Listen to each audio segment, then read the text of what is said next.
தண்ணியே குடிக்காம இருக்கிற உங்களோட ஃப்ரெண்ட்ஸ் இல்லைன்னா உங்களுக்கு தெரிஞ்சவங்களுக்கு இந்த வீடியோவை எப்படியாவது ஷேர் பண்ணிடுங்க.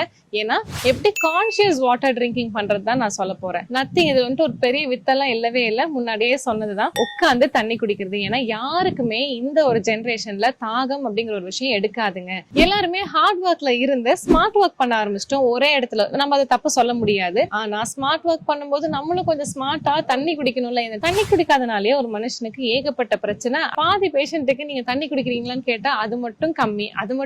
ஒரு நாளைக்கு 1 லிட்டர் எப்படி பத்தும்? நம்ம 3 வேளை சாப்பிடுறோம் தானே. டைஜஷனுக்கும் சரி, உடல் சூட்டை குறைக்கிறதுக்கும் சரி, நம்மளோட யூட்ரஸ் ஹெல்த்துக்கும் சரி, மெமரி பவருக்கும் சரி, எல்லாத்துக்குமே தண்ணி ஒரு மேஜர் ஃபேக்டர். ஸோ காலையில் எந்திரிச்சோடனே சம்பளங்கால் போட்டோ இல்லைன்னா நடந்துட்டோ ஒரு 1 லிட்டர் தண்ணி வந்துட்டு கான்சியஸா குடிங்க. அதே மாதிரி ஈவினிங் வந்தோடனே ஒரு 6 to 8 கிலோ ஒரு 1 லிட்டர் தண்ணி கான்சியஸா குடிங்க. நடுவில் வந்துட்டு நம்ம ஒர்க் டைம்ல கொஞ்சம் கொஞ்சமா குடிச்சு சமாளிச்சிடலாம். அட்லீஸ்ட் 2.5 to 3 லிட்டர்ஸ் வந்துட்டு கண்டிப்பா தண்ணி குடிங்க.